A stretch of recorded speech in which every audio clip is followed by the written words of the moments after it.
Hey everyone, Chris Gantt-Sorenson here from Haynesworth Sinclair Boyd Law Firm. Very excited to be with you all today on our second series of the DEI webinar series that we're having. Please be sure to keep up with our blog as we announce these. We've got them scheduled throughout the end of the year and the topics there, as well as our guest speakers.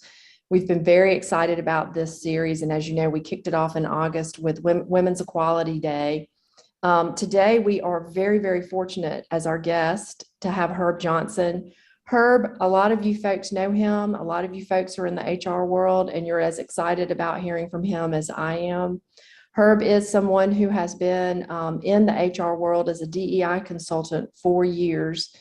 He retired from Michelin as the chief DEI director and had held that position for 5 years. He's also been in corporate workforce world for all of his career. So he not only brings with him the knowledge that he had learned as the chief DEI expert at Michelin, but also his own personal knowledge. And I like that he covers that in his bio. He says that his career featured stints in community relations, marketing, sales, motorsports, retail promotions, and research and development.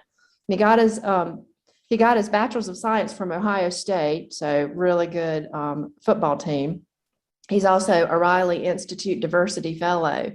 One of the things he says is that for decades, he found himself as the only African-American in many professional situations, so he's no stranger to unconscious bias. And as a result, he advances his perspective that DEI is not only a learning opportunity for many organizations, but also a smart business strategy. You know, he comes to it from both standpoints, having worked with decision makers in a large corporation and convinced them to make drastic changes, as well as living it. So, I mean, he just has so much knowledge to impart. The other thing that he did while he was at Michelin is he extended the DEI concept, and we're all aware of this, from gender and race. Race and gender is what you usually see, and sexual identity in latter years, to alert folks that, hey, this includes disability, this includes religion. You know, he was an equal opportunity DEI expert. And so in doing that, he broadened his company's focus on it. And so today we're going to talk with him specifically about disability and disability as a DEI initiative. And we have 2 disability series, this one and next month.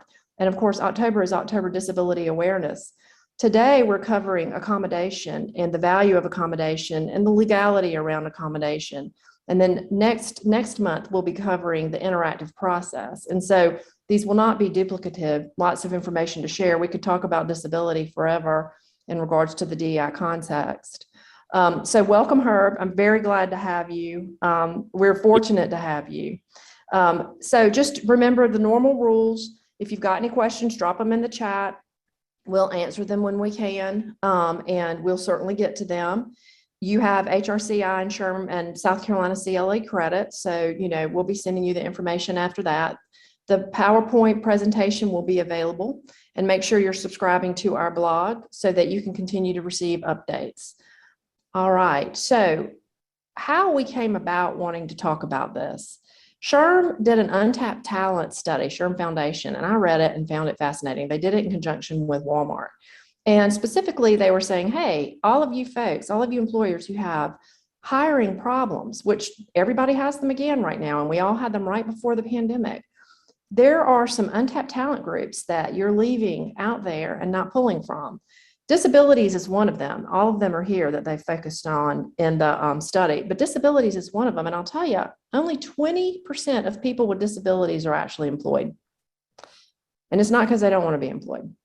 And only 3%, well, or not only, but 3% of those are actually paid the substandard minimum wage. So these are folks who are paid under what's considered federally the lowest minimum wage you can pay someone. And probably, or no, most emphatically, not all of them should be paid under that. And I would say from what anecdotal evidence I've received is that there would be no reason to pay them less than what everybody else is being paid. In fact, there are disabled folks or people with disabilities that perform tasks better than people without specific tasks. And so there's something to be said for the fact that even 3% of the 20% of people with disabilities that are employed are paid substandard minimum wage. We've got some work to do there, just like in every other area of DEI. So next slide. Another thing that SHRM Foundation did is they talked to a number of employers and human resource professionals and business owners and said, tell us, how do the workers in our untapped talent group compare to the workers that don't fit into our untapped talent group? And if you'll see there, individuals with disability, 82%, overwhelmingly or mostly positive, 82%. And then you see the gray area is neutral, and then you see the blue area is overwhelmingly or mostly negative. Individuals with disability, that category, as far as the negative, is only a tiny bit greater. It's the second least, in other words, only a tiny bit greater than military spouses and caregivers. In other words, very minimal negative, overwhelmingly positive. Another point that the SHRM Foundation study revealed, next slide please, is that 95% of the individuals with disabilities worked as well as or better than individuals that worked for the company that were not disabled. And so that's really something to think about. This is a resource that might be better for us that we're not using like we can. And so that's how I'd like to set the stage for what Herb is going to talk to us about. So next slide, and let's go ahead and get into Herb's presentation. I've introduced him, and I'm going to let him take it away. Thank you, Herb. Okay, well, thank you very much, Chris. And to the audience, we were supposed to do this a few weeks ago, and I had an unfortunate visitor come to my house uninvited in the name of COVID. So I appreciate your patience and your flexibility with your schedule. So I want to talk to you about a program called Project Search, and it's here at Bon Secours Hospital in Greenville. But before I do that, I want to share two quick, I'll make them quick, two quick stories. Back in 2013, I had the opportunity to go visit the Walgreens distribution center down in Anderson, South Carolina. And some of you may be familiar with this facility.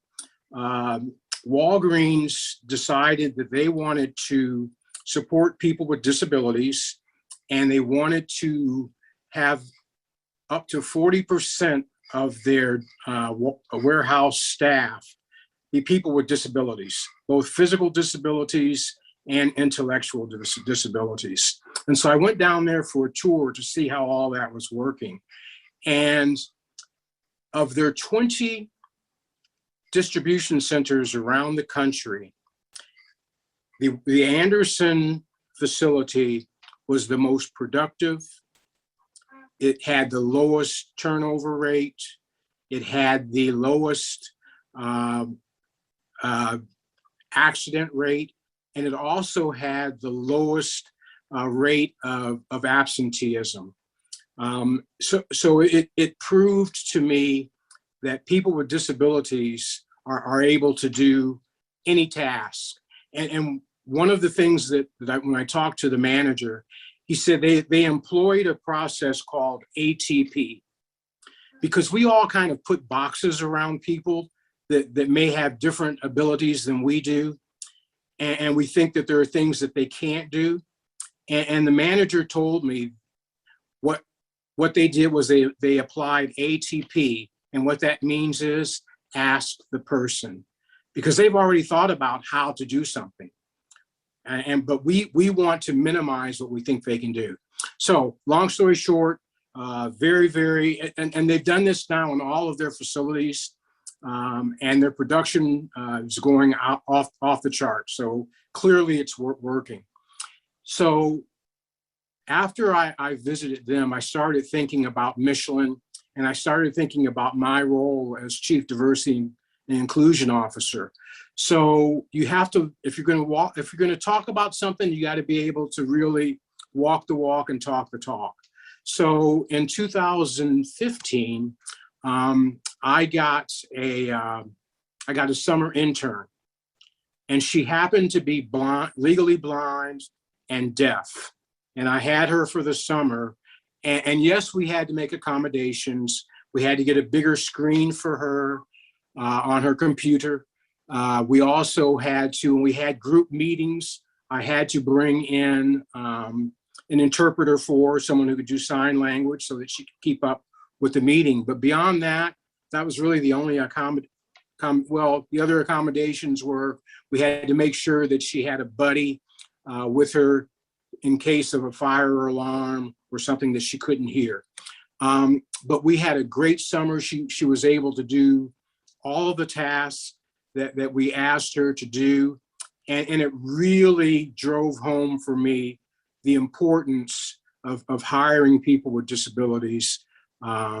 Because as I said, ATP, ask the person, and you'd be amazed at what they can do. So that's a nice little segue into Project Search. Next slide, please. So what is Project Search? It's an international program designed to prepare young people with very different disabilities, as I said before, both intellectual and physical.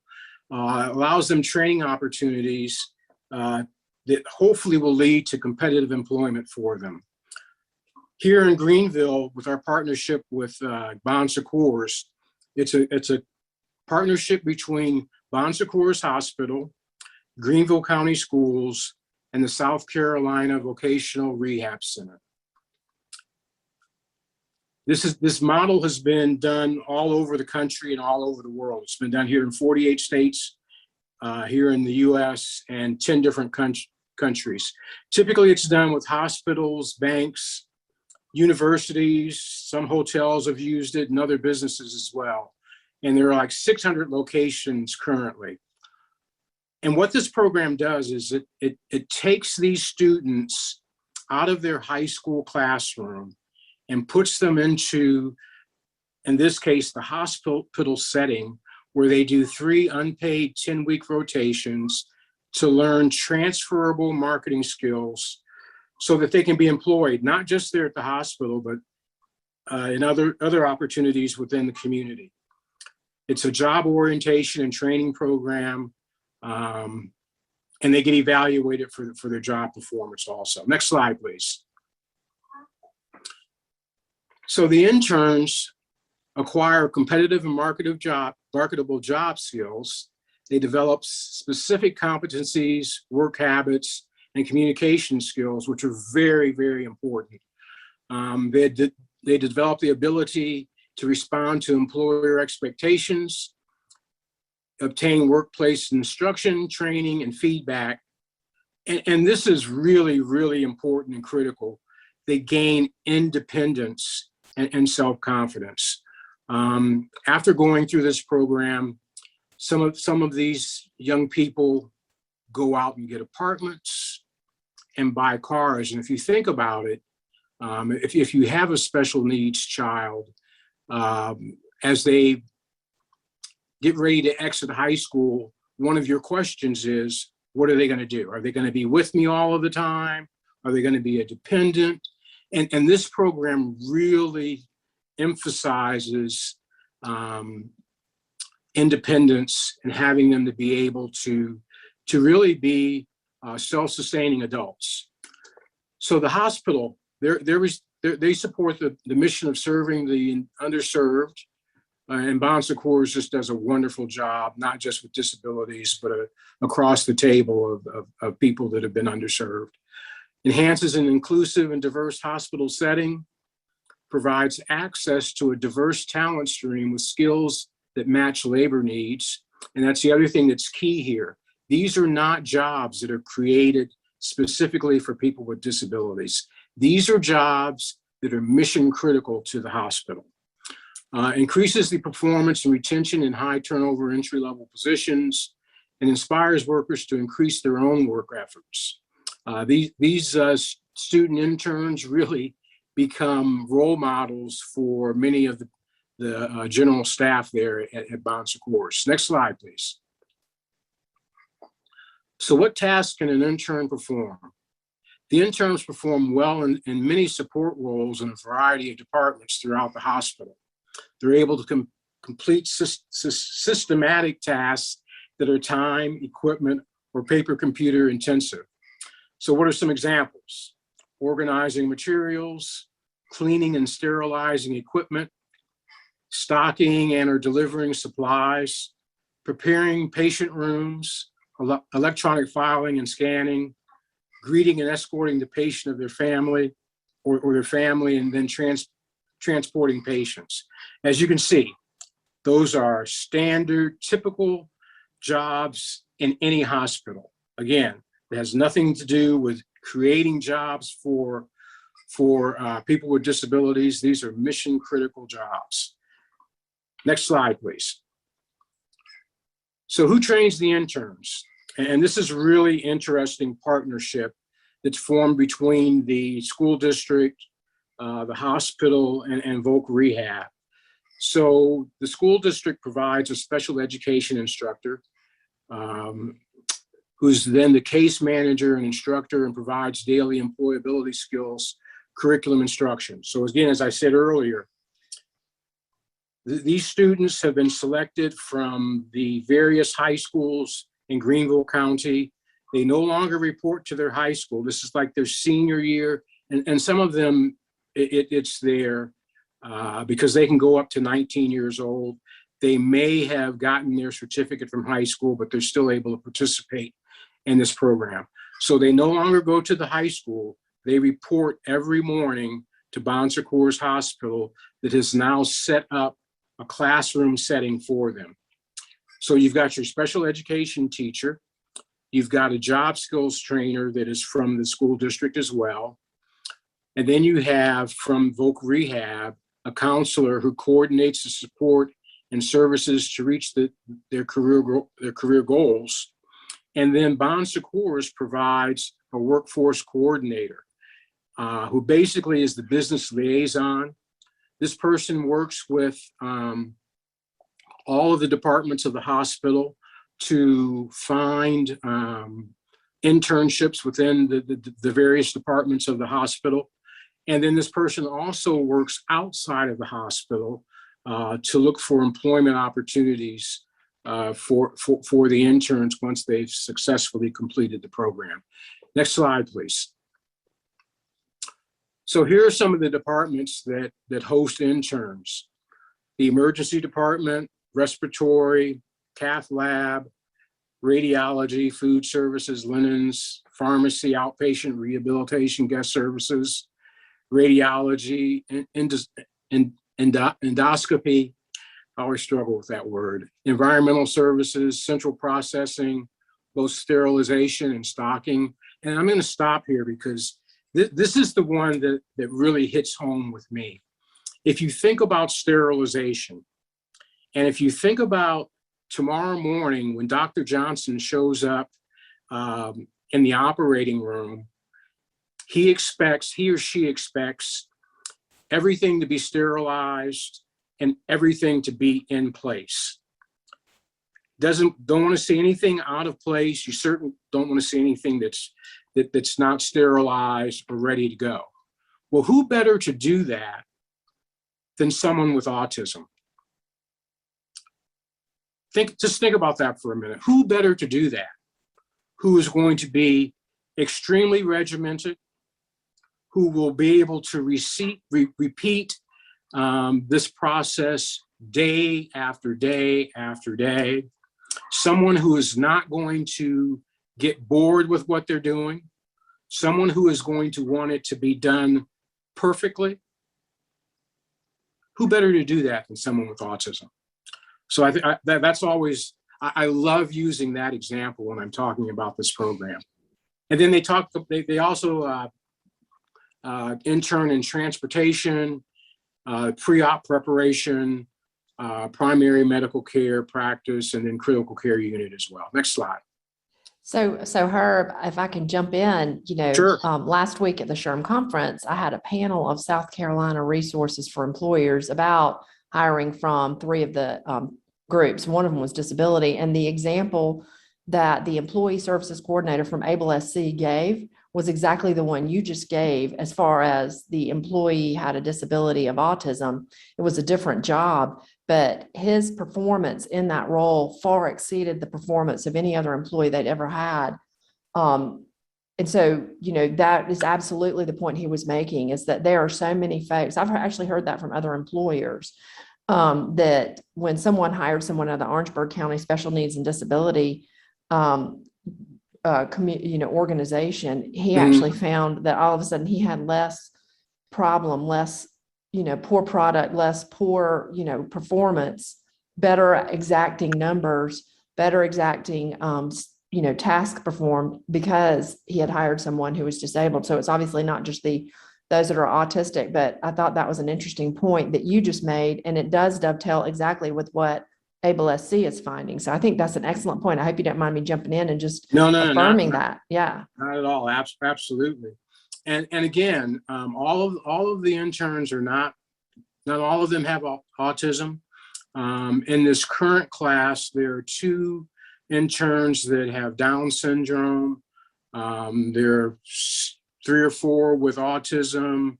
There are a couple that have intellectual disabilities and learning disabilities. So they're really all over the map. Last year's class had a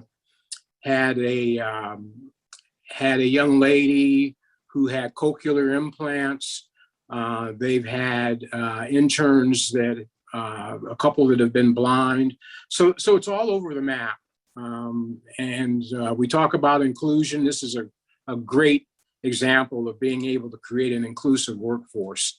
So you can see here pictures of the interns doing various tasks throughout the hospital. And I want to share a story with about one intern. She came in one day and she was just incredibly upset, and she went into the workforce coordinator's office and was just very, very, very, very mad. And she was mad because one of the general staff employees did not show up at work. And again, this particular intern had autism, and so you think about the way her mind worked. And she was just furious because she didn't show up to work. Well, the employee had taken vacation.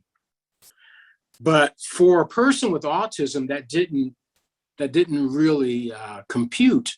And so the coordinator had to explain to her that you have the opportunity, and you have the same opportunity to take a vacation day. If you're sick, you don't have to come, and really talked her off of a ledge. But that's how important they take their work.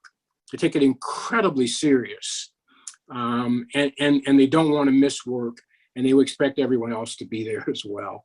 So, but again, here you see them doing various tasks throughout the hospital. And then I'm going to say this for the 3rd time. These are mission critical jobs. They are not created specifically for these individuals with disabilities. Okay, next slide. So let's look at the outcomes. This is the 5th year of the program. It started in 2017. The current class has 12 students, which is the largest class that they've had so far.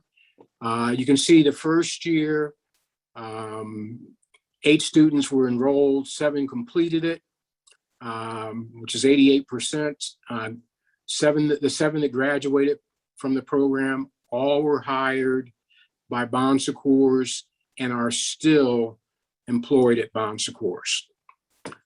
In 2018 and 19, there were 10 enrolled, 8 completed the program, which is 80%. The 8 that graduated, 2 were hired by Bon Secours, 6 were hired by other companies out in the community. Some of the other companies that have taken on project search interns, REWA, the water system here in Greenville, has hired some of these employees, some of these students, as well as Goodwill Industries, and several of the grocery chains as well.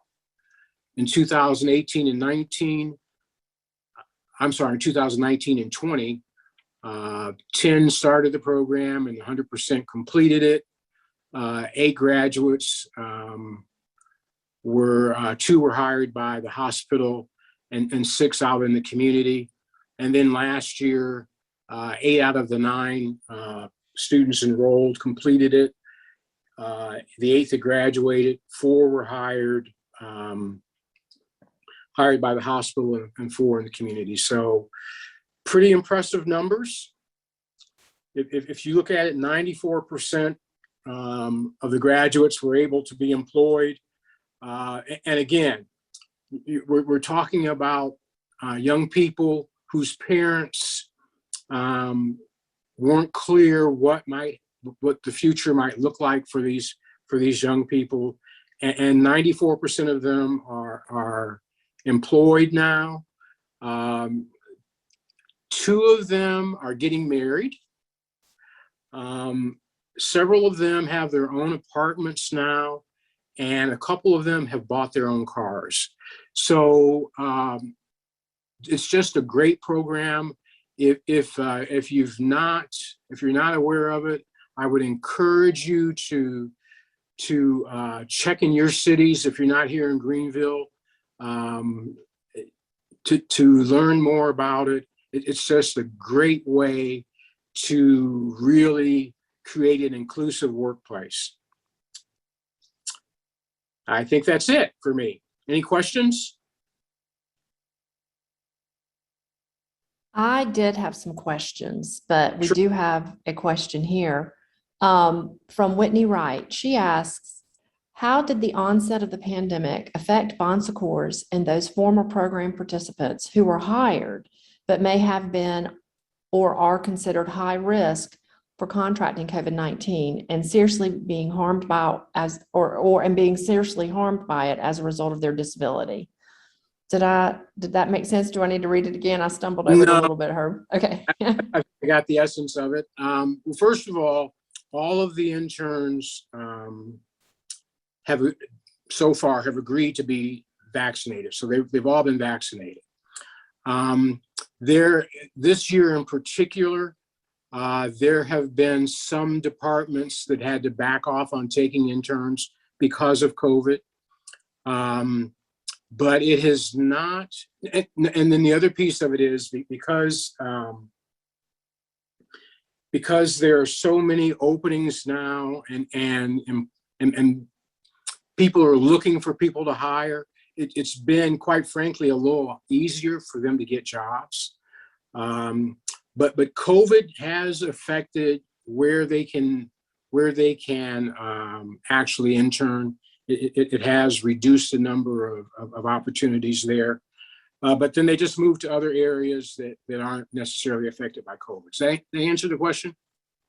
Yeah, I think you did answer it. And I don't know that, and I think it's a great point that Whitney makes. And I think, that's going to be true that, and Whitney says, yes, you answered it. That's going to be true with some folks, some people with disabilities, but others not. It just depends. I mean, so, it depends on who's considered high risk for COVID, may not necessarily transfer.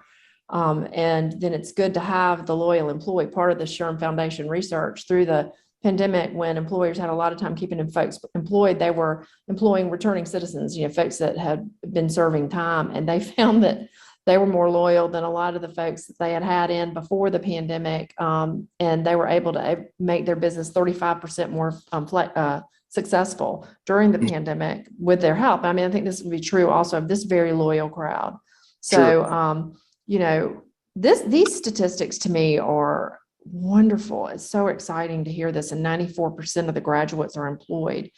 Toya Davis, has made a good point that when she handled benefits for HR at Goodwill in the Low Country, that they hired a lot of employees with disabilities on their government contracts, and they never wanted to miss work. So I really appreciate Toya volunteering that, because it leads to one of the questions that I had. Bon Secours is a pretty big employer. REWA is a pretty big employer. How would an employer tap into this, to project search? How would an employer go about getting involved in this if they were to identify areas where well, let me back up. If they were in a position to where they wanted to broaden their DEI efforts to welcome this group into their workforce? I would encourage them to contact, and I guess I'm going to have to spill the beans here. They'll have to contact Cheryl Johnson. No relation. At Bon Secours Hospital. And I should have already had this pulled up. Let me give you her contact information. She does happen to be my wife. And I should know her contact information, is what you're thinking probably. Well, I mean, everybody has these iPhones now, or these smartphones that do all the thinking for us. And frankly, we all have forgotten the numbers we knew. So it's all good. Yeah, go ahead. So her work phone number is 864-603-6097. And again, that's at Bon Secours. And then her email address is Cheryl_Johnson@bshi.org. Again, Cheryl_Johnson@bshi.org. Great. I dropped it into the chat for everyone. Great. So that's exciting. We talk about work keys. The folks in HR are used to hearing work keys and training, and we all know that we lost a substantial amount of manufacturing work in the area because partly, there are a number of reasons, but partly we weren't able to hire, we weren't able to provide the staffing. So North Carolina took that from us. Herb, you may remember that when you and I were on the chamber board together, we were talking about that we were not going to be able to garner that back, that North Carolina was prepared and there and ready to be available to all of the manufacturers who wanted to set up shop, and they were able to provide the work keys and the workforce that was trained. We were not. And so it's an important thing to keep in mind. Folks always think about in terms of DEI efforts as at the worst level scenario, helping their EEO numbers.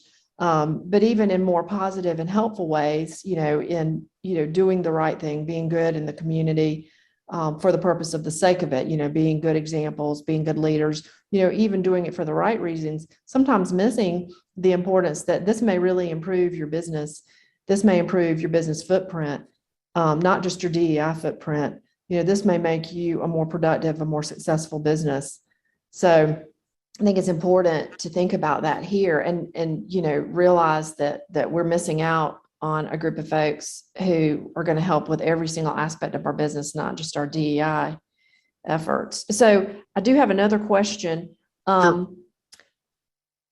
When these interns are included in the workforce and assimilated into the workforce, what reactions were the other employees who were working alongside this group? Tell me about the reactions. How was the workforce impacted about it? How were they received?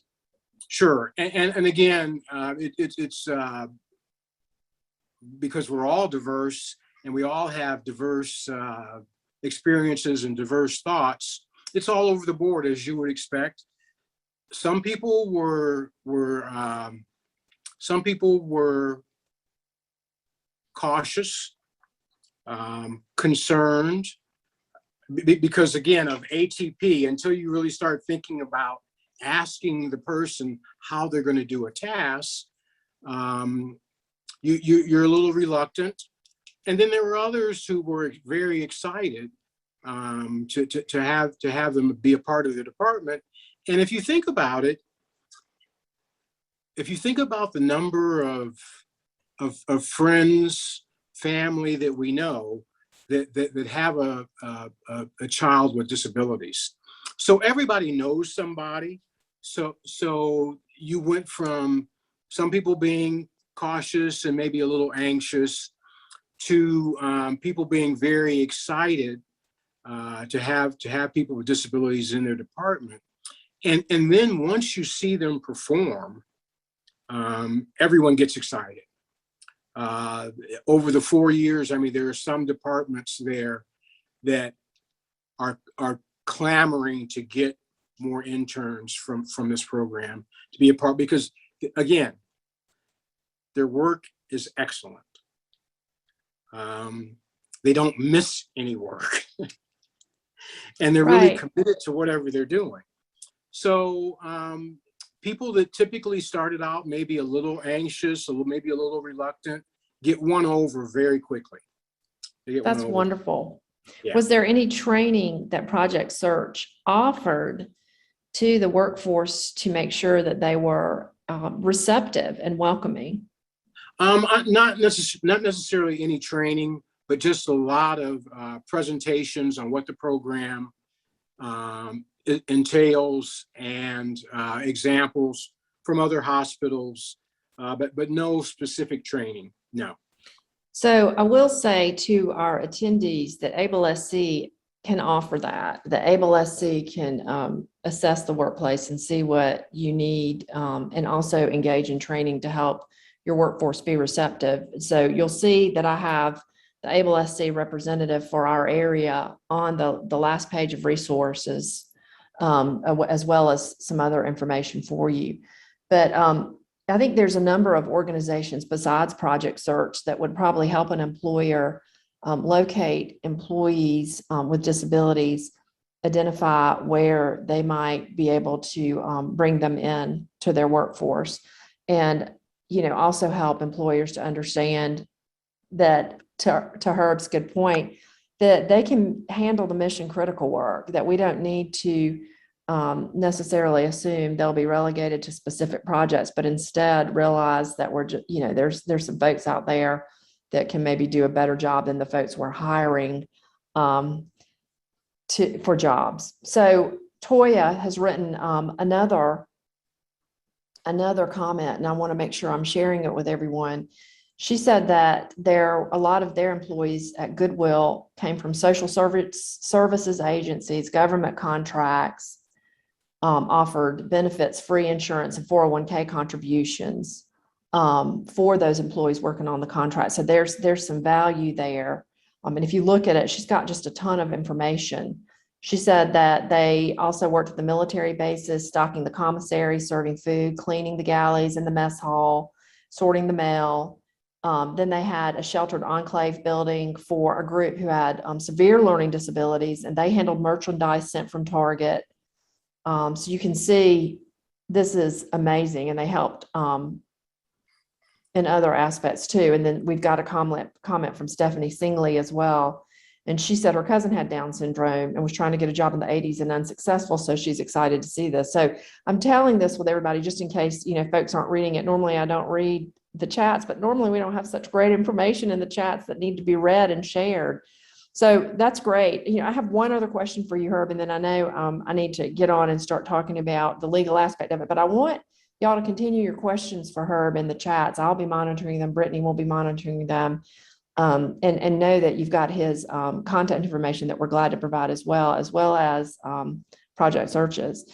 So can you tell me how, in your own experience, opening up a workforce and consciously welcoming in people with disabilities that have visible disabilities? We all already have people with disabilities in our workforces, but people with visible disabilities, how did it help your DEI efforts overall?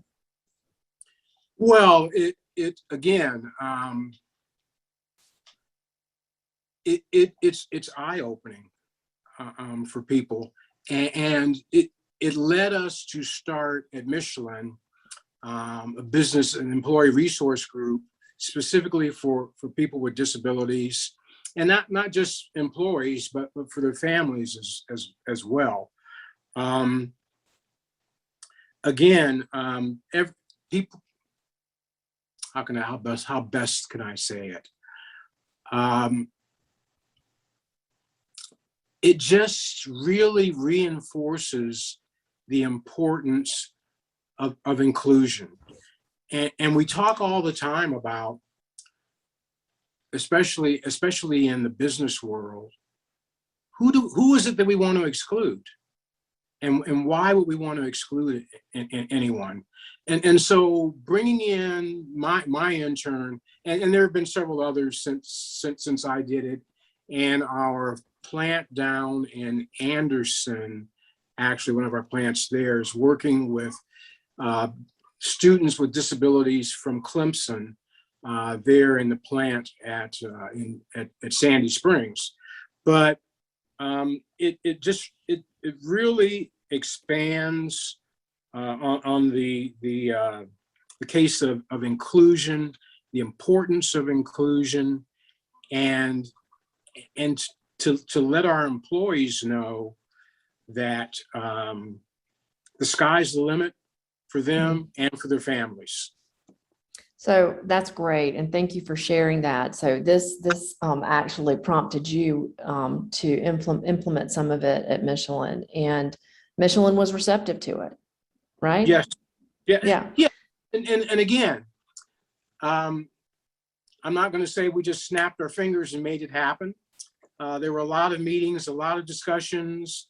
You know, I ended up taking a number of tour groups down to Walgreens so that people could really see it in action. Because again, we're all guilty of wanting to put people in boxes. That's right. That's part of our unconscious bias. Right. Frankly. And seeing is believing.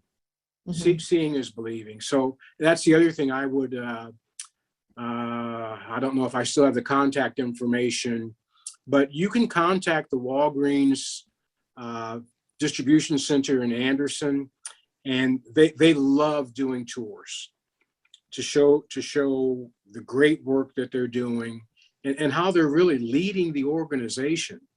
You know, when you talk about 40% of your workforce has some kind of disability and you're outperforming all other distribution centers, I don't know what else. I mean, that's pretty strong. Yeah, you can't get stronger than that. Pretty strong. Yeah, proof. I agree with that. You know, I would say too, and then we'll pop on to the law stuff, although anybody that has questions for her, keep putting them in there.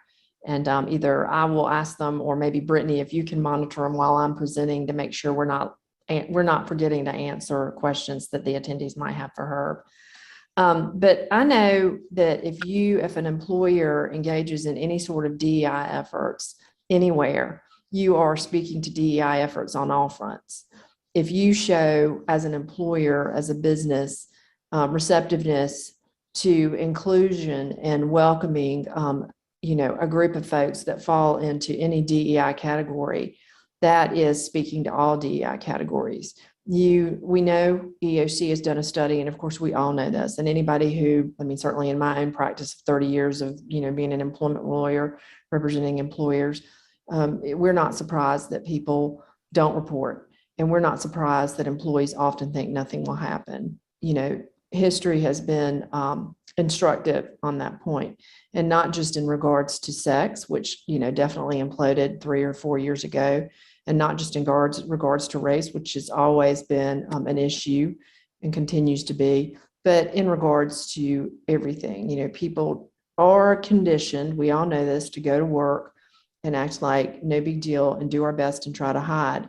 Anytime you bring an issue up and you are welcoming in one area, it is speaking to the other areas and sending a message to your employees.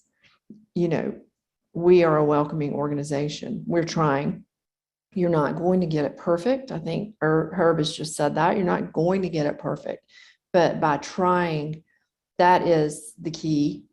We can't be judged by our imperfection, only not trying. And so I just think it's an opportunity to hit all aspects of what we should be hitting. So I'm going to slide on and talk about the boring law, even though this is way more interesting, but it's always good to talk about the law around accommodation. And so, the employees that were hired from Project Search into Bon Secours, any employees that you hire from Toya, the organizations that Toya tapped into while she was at Goodwill, they are entitled to the same protections under the law as other employees that are coming into your workforces. And as you think about adding this as an untapped resource, which I highly encourage, it is important to think in terms of just globally, how are we dealing with the ADA in our workforces? Without fail, there's an area where we can all improve as employers from a compliance standpoint. So it's good to remember what the ADA requires. I dropped that in here because sometimes we get so tied up in the nuts and bolts. that it's important to remember what it requires. It requires a reasonable accommodation. If someone can do the essential functions of the job with or without an accommodation, and it's not an undue hardship to the employer, we've got to accommodate them. And a reasonable accommodation is any kind of change in the work environment. I love Herb's thing of ATJ, ask the employee, wait, AT, what was it? I put it in the chat group. What was the acronym? Ask the person. Ask the person, ATP. ATP. Yeah, ATP. I love this. I get all kinds of calls where employers are saying, we're thinking about doing this, we're thinking about doing that, we're thinking about doing this. And I'm always saying, hey, let's ask the person, let's ask the employee. And he's right. I loved how he said, they have already probably thought through very much. They wanted this job. They applied for it. They've already thought through, wait a minute, I might have a problem with this. This is what I need. And so many times what they need is so far less than what the employer wants to do, or what the employer is thinking that they might do. And to me, it's an opportunity to let the employee know you're being heard. We want to hear what you have to say about it. How do you think it should be handled? It's not only asking and finding out what they want and realizing, oh gosh, that's way easier than I thought, but it's also an opportunity to say what you've got in mind matters. This is about you. How can we better serve you? It's an opportunity to send that message. So, but anything that helps them, do the job better or enjoy the benefits and privileges of employment better is an accommodation. It's a broad thing. Think broadly. So next slide. So definition of disability broadly changed in 2009. We all have disabilities now. Everything is a disability now in regards to physical or mental conditions, and also things that limit major life activities. There are a ton, I misspelled Cheryl, sorry, Herb. There are a ton of conditions that make folks that you're working with, or that my asthma makes me disabled every single day. So, probably more of us are disabled under the ADA than not. So if you have a disability, number one, if you have a history of disability, cancer in remission, that is someone who, from an ADA compliance context and in workforce, you're going to need to consider as still disabled. And then someone who doesn't really have a disability, but everybody regards the person as disabled, and they are treated that way, whether they're harassed or an adverse employment action has happened to them in regards to their disability. So I'm just going to set my watch to make sure I don't rattle on too much. And so then the other thing you got to remember is, in regards to a condition that's considered disabling, it's 6 months or more, something that is not transitory. So, you've got the FMLA, and that is a serious health condition that may or may not be a disability. Or, if I have an asthma outbreak, then that's a serious health condition. I'm entitled to FMLA. However, it's also a disability because it's going to last 6 months or more. If I've broken my leg or I've broken my arm, this is probably not a disability, but it's still a serious health condition. So it's important to understand the difference. Next slide. In hiring, an applicant can be sitting in your workplace and interviewing with you or over Zoom, and you can tell that there might be some sort of cognitive or physical problem. You cannot comment on them. You have to ask, are you able to do the essential functions of the job?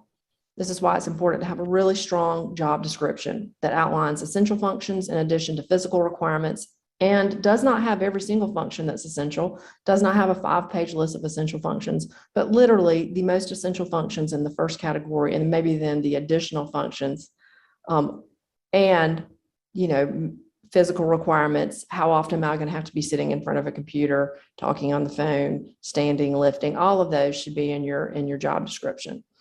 So another thing that I think is important is someone with a cognitive disability or a physical disability may need assistance in completing the job application. Somebody who has Parkinson's or any sort of tremor, who has a hard time filling out an application, but is going to be perfect for the job that you wanted to hire them on, as an example. Someone who, under the ADA, the 2009 amendments, who can't necessarily read, but is going to be able to read or write, but is going to be able to perform the job that they've applied for. These sorts of things, you have to be able to help them with that. And that's tough when most everybody's switched to online applications and stuff. So that's an important thing to kind of factor in. You have to have not just the TTY that we're all used to seeing on your website, You have to have other means to communicate to folks who are interested in working in your organization. Hey, if you need help, here's how. And you have to really think through what that looks like. If I can't read and I can't write and that sort of thing. So just be thinking about that in terms of what your website is, especially if you've got online applications and that's the first foot in your door. Next slide. Accommodation in employment can be modification of job duties or letting someone take more breaks as long as they get the essential functions of the job. You don't have to change what's expected of the job at all. Scheduling, hours, policies, any sort of thing that you can do to help them where they're still able to get the job done. That's essentially it. Obviously, tools to assist, stools, keyboard, assistance devices. Anything you do like this, make sure you're photocopying it. I represented an employer who had been accommodating a woman who had visual and hearing disabilities for 35 years. When they organized the department from 4 to 2 positions and asked her to apply for it, that her position was going to be eliminated. All of them were, and these 2 positions were going to be created in their place. She said, I knew it. I knew y'all were going to eventually run me out because of my disability. And she quit and walked out. And the employer was so upset. And she filed an EEOC charge, and they hired me to represent them. And lo and behold, they had no documentation of all of the things that they had done so that she could read the computer screen or hear through the years. So make sure you are, these things you want to do. Employers want to do that. They want to help people. When you ask the person and it's an easy thing and you're like, yeah, I'm going to do that. Make sure you're jotting it out. Make sure you record it. Like this employee has asked for an accommodation and this is what we've decided and this is what we've agreed on. Everybody signs it and dates it, put it in the file so that you've got documentation of it. Reassignment is required if the employee has said they cannot do the job or you're sure, they cannot do the job. Don't reassign them on your own volition. But if it comes to pass that this is truly not a job they're going to be able to do anymore, you do have to consider them for any available positions for which they're qualified. And then finally, leave. And I'll talk about that a little bit more, but leave as of 2016, very much clear, or 2012, became very much an accommodation that the EEOC requires. So next slide. So another thing that I run into a good bit is an employer will call and say, the employee wants this particular accommodation, but we think we've read their restrictions and we think they still can come to work, or we think they can still do this job. We don't think they need leave, Chris. We think we can accommodate the restrictions that they have and they'll still be present. But the employee doesn't want to come to work. Maybe they want to work remotely. The employer has to provide an accommodation absent undue hardship, assuming the employee can do the essential functions of the job. They don't have to provide the exact accommodation that's been requested. An employer can offer other accommodations. All right, so that's important to remember as long as it's going to actually really help. So disability related inquiries when you're engaging in hiring, you can't engage about disability. You can't have any discussions at that point. You just do what we said before, go through the job description. Next slide. Disability related inquiries when someone is working with you, they're already hired. You can't. There are only 2 instances. One is if they come to you and ask for an accommodation, which is why I like your policies, your ADA policies in your handbook to say, it is the obligation of an employee desiring an accommodation to raise it with their supervisor or human resources. Employers want to help and they go and they say, hey, can I help? And I've also been in situations where the employee took that as an affront and harassment. Until the employee asks for help, they may not need help. So if someone asks for an accommodation, we can talk about it. Let's go back one slide, Brittany. The other instance is if the employer believes that the employee is a direct threat to themselves or others around them, that they're not able to do the work safely anymore. Direct threat is very hard to prove. It requires a great deal of analysis. It's a 4-pronged, very in-depth analysis. And so that has to be thoroughly explored. And this is very much where I would recommend you get legal counsel to walk you through it. Next slide. So someone asks for an accommodation. You are allowed to verify the condition. And this is the process. A lot of folks have heard, oh, no, you're not allowed to ask people about disabilities. And so they think we can't ask, no, you can. If someone comes and says, I need an accommodation, leave, or I need a change in my job, you can say, we need medical certification. We need, whether it's medical or not, we need provider certification from an appropriate professional. that will verify the condition is disabling and will alert us to what your restrictions are and your limitations. You're absolutely allowed to ask that. If they're not able to provide it, you don't have to grant it. And they have to help you provide it. You don't have to grant the accommodation if they don't work with you in a timely fashion to get this information. And then once that comes in, that's what you use to determine whether or not you're able to grant the accommodation, meaning will they still be able to do the essential functions of the job, with or without it? And then what is a good accommodation? And you have an interactive process, which we're going to discuss next time, about how you get to that discussion, how you document that, and what that needs to look like. Next slide. So we talked about modifying jobs and undue hardship. Undue hardship only applies, and it's a sliding scale on a case-by-case basis, if it's too difficult, if it's going to be putting all the other employees in a tough spot, if you're not able to meet business operations, these types of things have to be pretty significant. And financial has to be based upon how much, how well off the employer is, what's the size of the employer. It's very, it's fact-specific inquiry. Leave is interesting. The EEOC in 2012 pushed out a bunch of guidance on leave. So like a lot of employers have max leave policies. Under the ADA, no matter if you've got a 6-month or 12-month leave policy, under the ADA, you still have to consider additional leave after your max leave policy. So keep that in mind. You have to have discussions, another interactive process with the employee about leave. Can they do it on part-time leave? Do they need to be gone longer, than part-time? How's that going to impact the coworkers?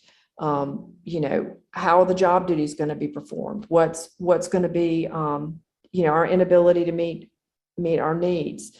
And how long have you been meeting the needs without the employee? That's also something. I mean, you've been doing it this long. Why can you not continue doing it? So it's an important thing to think about as far as undue hardship, rather than just saying, as a lot of employers will do, it's undue hardship, it was too expensive, what have you. It's important that we're going through this process and considering it thoroughly, documenting it, and even communicating it to the employee. Next slide. Confidentiality, I'll touch on that really quickly. It's become a big, big deal during COVID, big deal. And everybody thinks that HIPAA is the more pressing confidentiality rule for employers, absent them being self-insured and it pertaining to benefits under a healthcare plan. The answer is not that, it's the ADA. You are only allowed as an employer to share information regarding an employee's disability in 3 instances. The first is if you have to for accommodations for a specific job with the supervisors or managers. And then it's only on a need-to-know basis, and then you only have to convey as much as you need to communicate this is the accommodation they've been given for this. The second is emergent situations. When you have somebody who has, let's say, needs an EpiPen fast or some sort of allergic reaction, you communicate that to your safety folks, or if not there, the management folks, somebody who can help the employee get the physical help that they need. And then finally, government officials. Those are the only 3 instances. Only 3 instances. Important to keep in mind. Next slide. Resources. I managed to fly through the material. I hope I didn't fly too fast. I know I've got a great group of attendees here, so they know the drill.